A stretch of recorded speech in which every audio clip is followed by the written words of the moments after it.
Right now, if you lose your job in America, there is a system waiting for you. You file a claim. You answer a few questions online, and within a week or two, a check starts arriving. It's not glamorous. It won't replace your full salary. But it's something. It's a floor. It's the government saying, "We know you're struggling. Here is some help while you get back on your feet." Every state in the country has this program. Every working American pays into it with every paycheck they earn. We treat it like furniture, like something that was always just there. But here's the thing. Unemployment insurance didn't exist in the United States until 1935. For the first 159 years of this country's existence, if you lost your job, you were on your own. Completely. Entirely. No check in the mail. No safety net. No government agency asking if you were okay. Just silence, and the slow, terrifying sound of your savings running out. So the question becomes, what did people actually do?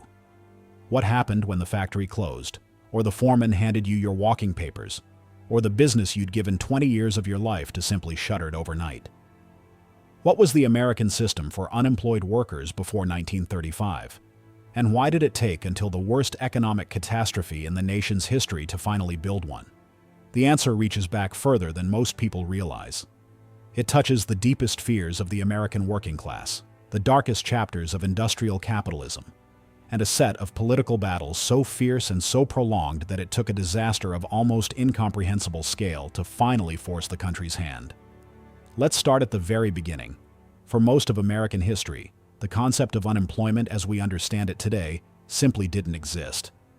Not because people didn't lose their livelihoods, they absolutely did, but because the economy and the culture of early America were built around a model where job loss was understood as a personal failure, not a social problem. The language itself is revealing.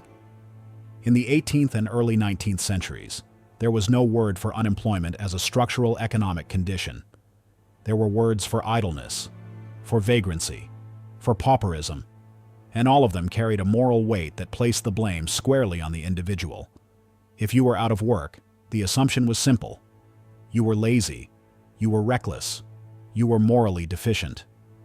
The Protestant work ethic that had shaped American culture from its earliest Puritan roots held that honest labor was next to godliness, and that poverty was, at least in part, a sign of God's disfavor. It sounds almost laughably harsh from the vantage point of the 21st century, but this was not a fringe opinion. It was the mainstream consensus that shaped every institution, every law, and every social policy of the era. In the agricultural economy of early America, this worldview had a certain internal logic, however cruel. Most people farmed. If you owned land, you had work as long as your body held out. The rhythms of planting and harvest meant income was seasonal and irregular, but it was tied directly to your own effort and your own soil.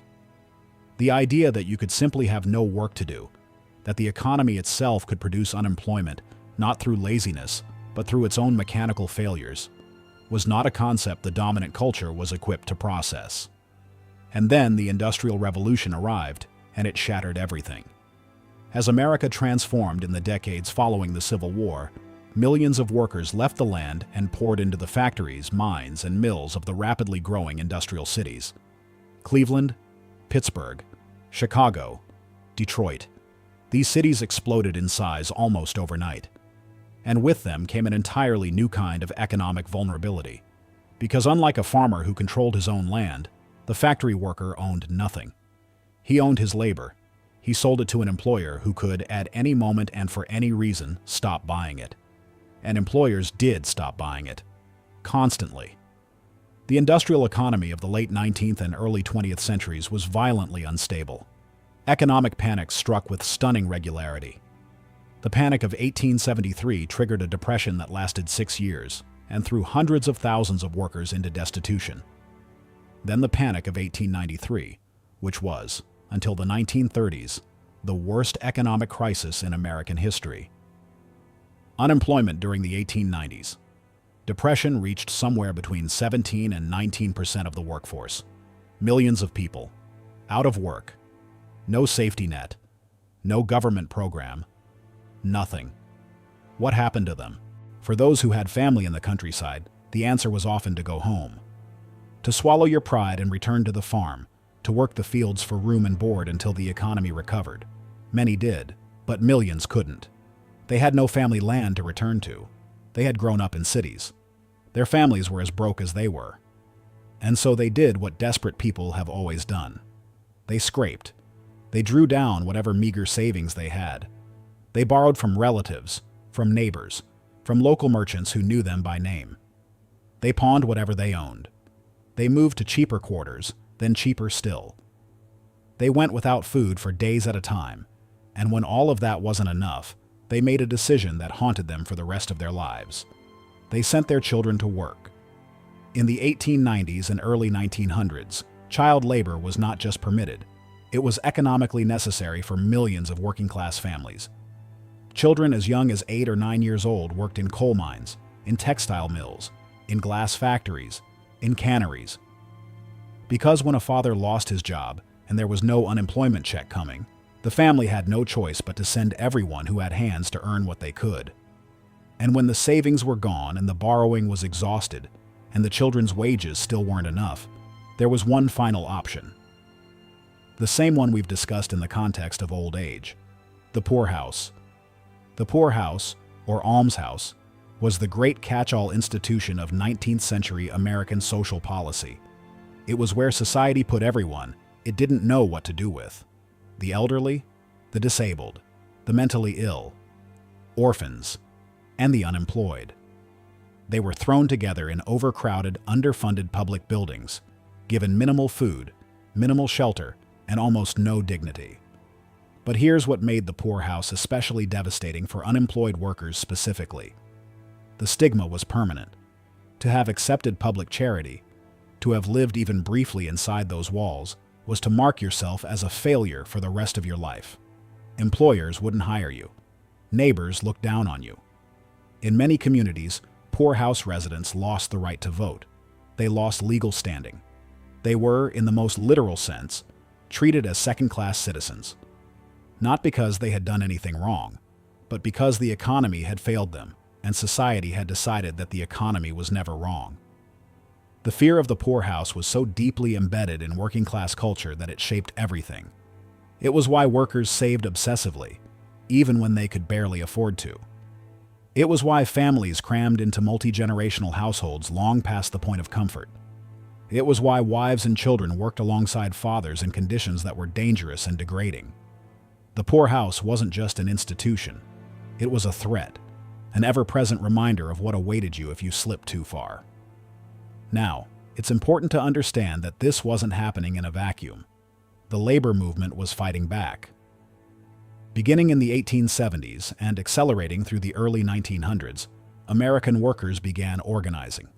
The Knights of Labor, the American Federation of Labor, under the fierce, cigar-chomping leadership of Samuel Gompers. They held strikes, sometimes bloody ones. The Homestead Strike of 1892, the Pullman Strike of 1894, the Lawrence Textile Strike of 1912. These were not simply labor disputes. They were open conflicts over who controlled the American economy and who was expected to bear the costs when it failed. But here is the fascinating, almost counterintuitive thing. When it came to unemployment insurance specifically, the American labor movement was deeply and bitterly divided. Samuel Gompers, for most of his career, actively opposed government unemployment insurance. His argument was rooted in a fierce belief in union autonomy. If the government provided a safety net for unemployed workers, Gompers feared, workers would lose their incentive to join unions. The union's power came precisely from the fact that it could offer what the government didn't: strike funds, sick pay, death benefits, unemployment relief for members who lost their jobs. If Washington started doing those things, what would workers need unions for? Gompers wasn't alone. Many progressive labor leaders of the era shared his suspicion that government involvement in worker welfare was a Trojan horse, an invitation for the state to insert itself into the relationship between workers and their organizations, ultimately weakening labor's power. This was not pure paranoia. In Germany and Britain, where government unemployment insurance had been introduced in the early 1900s, Some labor leaders argued it had made workers less militant and more dependent on the state. And a dependent worker, they believed, was a docile one. So the first great obstacle to unemployment insurance in America wasn't conservative opposition. It was labor's own ambivalence. And without the labor movement fully behind it, the political will to act simply didn't exist. That began to change in the 1910s and 1920s as a new generation of progressive economists and social reformers began making the case with increasing urgency. The central intellectual figure here is a man named John R. Commons, an economist at the University of Wisconsin, whose influence on American social policy in the early 20th century cannot be overstated. Commons and his students, including a woman named Elizabeth Brandeis, daughter of Supreme Court Justice Louis Brandeis, developed what became known as the Wisconsin idea. The core argument was deceptively simple. Unemployment wasn't a moral failure, it was a manageable risk. And like other manageable risks, fire, accident, death, it could be insured against. But their model had a specific and deliberate design. Rather than a flat government-funded benefit, they proposed that each employer be required to contribute to a reserve fund tied specifically to their own workforce. If a company laid off workers, it drew from its own reserve to pay benefits. The idea was to make layoffs financially costly for employers, which would incentivize them to stabilize employment rather than hire and fire at will. This was genuinely radical. It said that unemployment was not just a worker's problem, it was an employer's problem too, and employers should bear some of the cost. In 1932, Wisconsin became the first state in the nation to pass an unemployment insurance law, translating the Wisconsin idea into actual legislation. It was limited, it was imperfect, but it existed, and it worked well enough to demonstrate the concept was viable. Of course, by 1932, the country was in the grip of a catastrophe that made all of this seem almost absurdly inadequate: the Great Depression. When the stock market crashed in October of 1929, the unemployment numbers that followed were unlike anything the country had ever seen. By 1931, unemployment had reached 16%. By 1932, it was over 23%. By early 1933, at the absolute depths of the Depression, approximately 25% of the American workforce had no job. In raw numbers, somewhere between 12 and 15 million people. And those were the official figures. The real numbers, counting workers who had given up looking entirely, were almost certainly higher.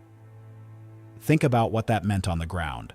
In cities like Chicago, Detroit, and Cleveland, unemployment in some neighborhoods topped 50%. In the Steel Valleys of Pennsylvania, towns that had roared through the 1920s went almost completely dark. Families who had been solidly middle class, home-owning, car driving, saving for their children's futures, found themselves in soup kitchen lines within 2 years of the crash. The private charity system, which had always been the first line of defense for the poor and unemployed, collapsed almost instantly under the weight of demand. Community chests, settlement houses, church relief funds, all of them overwhelmed within months. By 1932, private charities in most major cities were reporting that they could serve only a fraction of those who needed help. And the federal government's response? Under Herbert Hoover, who was ideologically committed to voluntarism and deeply opposed to direct federal relief, the answer was essentially, hold on, work harder, trust that the market will recover. For unemployed workers, there was no check coming from Washington. There never had been. The human cost of that ideology was staggering. Hundreds of thousands of men left their families and took to the road, riding freight trains from city to city, looking for any work that might materialize. These were the hobos of Depression-era America. And there were somewhere between 1 and 2 million of them by the early 1930s. Not drifters, not criminals. Skilled workers, former factory hands, ex-miners, men who had done everything right by the standards of their society and been discarded anyway. In cities across the country, unemployed workers built makeshift encampments on the outskirts of town, on riverbanks, in parks, in any space the authorities hadn't yet cleared. These camps were called Hoovervilles, a pointed and bitter joke at the expense of the president who had done so little to help. The largest Hooverville in the country sat in Central Park in New York City. Another occupied the waterfront flats in Seattle. They housed thousands of people, families, children, old men who had worked their entire lives and had nothing left. That was America in 1932. That was what happened when you lost your job and there was no floor. And then in November of 1932, the country made a decision. It elected Franklin Delano Roosevelt. Roosevelt came to office in March of 1933 with a mandate so overwhelming that Congress was prepared to pass almost anything he asked for. The early days of the New Deal moved with breathtaking speed. Banks were stabilized. Public works projects were launched. Agricultural programs were put in place. And the question of what to do for unemployed workers began to be addressed, though not immediately through insurance. The first response was direct relief, what we would today call welfare. The Federal Emergency Relief Administration, created in May of 1933, distributed federal funds to states for direct cash payments to the unemployed. It was administered by Harry Hopkins, a former social worker who ran the program with a combination of genuine compassion and bureaucratic efficiency that was unusual for a government agency. Within months, millions of Americans who had been going hungry were receiving federal assistance for the first time in the nation's history. But Roosevelt and his advisors were deeply uncomfortable with direct relief as a permanent solution. They shared the cultural consensus that long-term cash payments to people not working was politically dangerous, that it would create dependency and be impossible to sustain. What they wanted was a system that felt more like insurance than charity, a system workers paid into and had a right to draw from, something earned, not given. And so in June of 1934, Roosevelt created the Committee on Economic Security, a cabinet-level group tasked with designing a comprehensive social insurance program. The committee included Secretary of Labor Frances Perkins, the first woman ever to serve in a presidential cabinet, and was staffed by many of the economists who had spent years developing unemployment insurance ideas, including those trained in the Wisconsin tradition.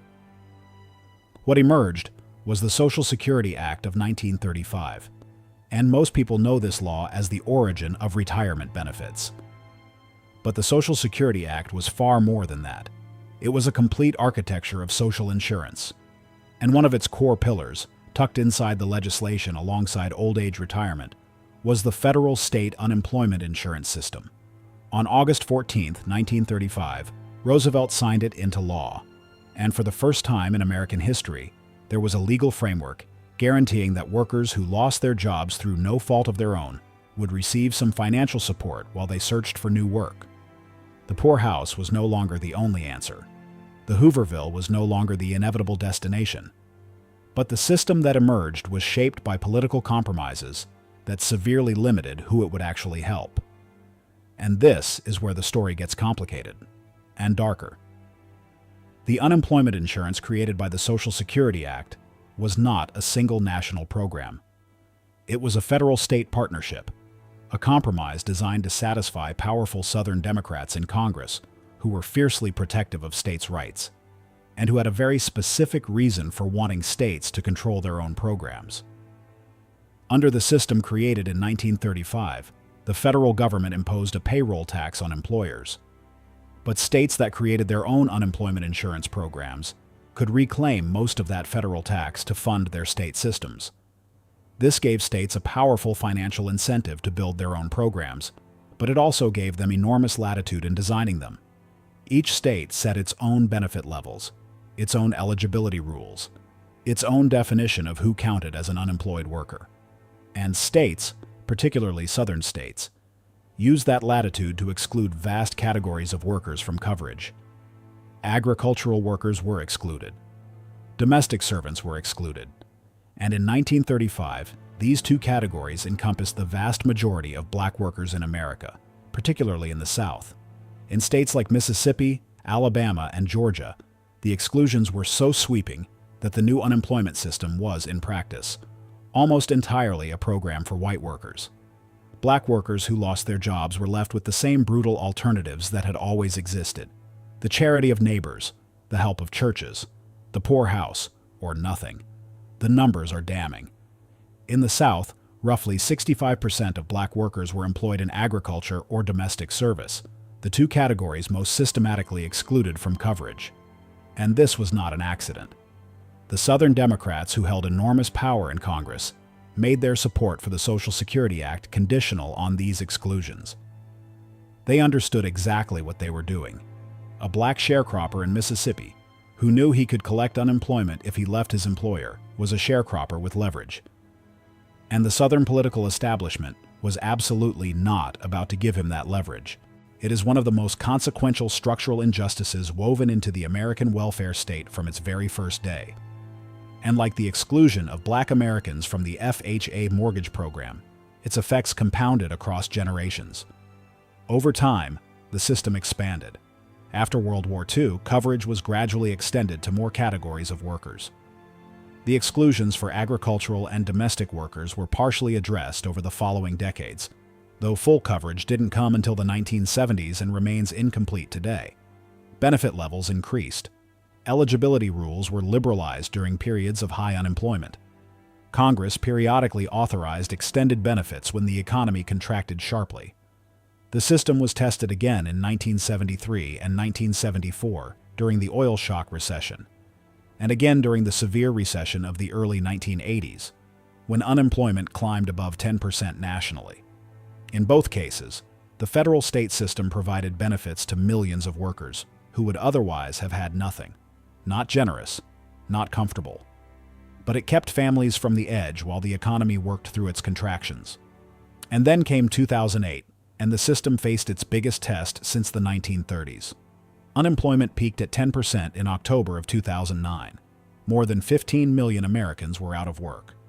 Congress authorized emergency extended benefits that pushed the maximum benefit period from the standard 26 weeks to as long as 99 weeks in the hardest-hit states. The program paid out hundreds of billions of dollars. For millions of families, it was the difference between keeping their homes and losing them. And then came 2020. And the pandemic. The speed and scale of job loss in the spring of 2020 was unlike anything the American economy had ever experienced. In April of 2020 alone, 20.5 million jobs vanished. The unemployment rate spiked to 14.7% in a single month. That's a number that would have taken years to accumulate even during the worst of the Great Depression, compressed into 30 days. State unemployment systems, never designed for a shock of this magnitude, were overwhelmed almost instantly. Websites crashed. Phone lines went unanswered for weeks. Workers waited months for benefits they were legally owed. Congress responded with the CARES Act, which expanded unemployment eligibility to gig workers, freelancers, and the self-employed categories of workers who had always been excluded from the traditional system, and added an additional $600 per week in federal payments on top of whatever the state was providing. It was the most dramatic expansion of unemployment benefits in American history, passed in a matter of days, because the alternative was unthinkable. The pandemic made the flaws and gaps in the system visible in a way they hadn't been in generations. States that had cut benefit levels and tightened eligibility during the years of low unemployment found themselves unable to respond quickly when the crisis hit. Millions of workers fell through the cracks. And the patchwork nature of the program, 53 different systems operating under different rules, different technology, different definitions of eligibility, proved dangerously inadequate for a national emergency. But it also demonstrated something equally important. The system exists. When the worst happened, when the economy shut down in a way that had no precedent in living memory, there was a structure in place that could be rapidly expanded to meet the need. Hundreds of billions of dollars flowed from government to workers within weeks. Economic catastrophe on the scale of the 1930s was averted, not because of luck, because the architects of the New Deal had built something that, 85 years later, still worked. Let's step back and consider what all of this actually means. Unemployment insurance, like the 30-year mortgage, like Social Security, like Medicare, is treated today as wallpaper, as something that was always there. But it wasn't. For 159 years, this country told its workers that job loss was their problem and their problem alone. It told them to save more, to work harder, to build thicker cushions against an economy that was, by its very nature, subject to violent and unpredictable contractions. And for those 159 years, the results were consistent and brutal. Every recession, every panic, every depression produced the same spectacle. Millions of workers thrown into destitution through no fault of their own, forced to rely on charity, on family, on the kindness of strangers, or on the grim institutional mercy of the poorhouse. What changed in 1935 was not just a policy. It was a philosophical shift of enormous significance. The Social Security Act said, for the first time with the force of federal law, that job loss is not a moral failure. It is a risk inherent in participation in a modern industrial economy, and it is a risk that should be shared, spread across employers and workers in the broader society, managed collectively rather than borne alone. That shift was radical. It was contested. It was only partially and imperfectly implemented when it first appeared, and it was denied, by deliberate design, to millions of the workers who needed it most. But it happened, and in the 90 years since, it has fundamentally reshaped what it means to lose a job in America. The next time you hear about someone collecting unemployment, remember what came before. Remember the hobos riding freight trains across a broken country. Remember the Hoovervilles in Central Park. Remember the men and women who had nothing, not because they were lazy or irresponsible, but because the economy they had given their working lives to simply stopped needing them. They had no floor. We built one. And understanding how we built it, and for whom we deliberately failed to build it, is essential for understanding both how far this country has come and how far it still has to go. If you found this history as surprising and important as I do, please consider subscribing to the channel. It genuinely makes a difference. And if you haven't already, make sure you check out this video right here. I think you're going to love it.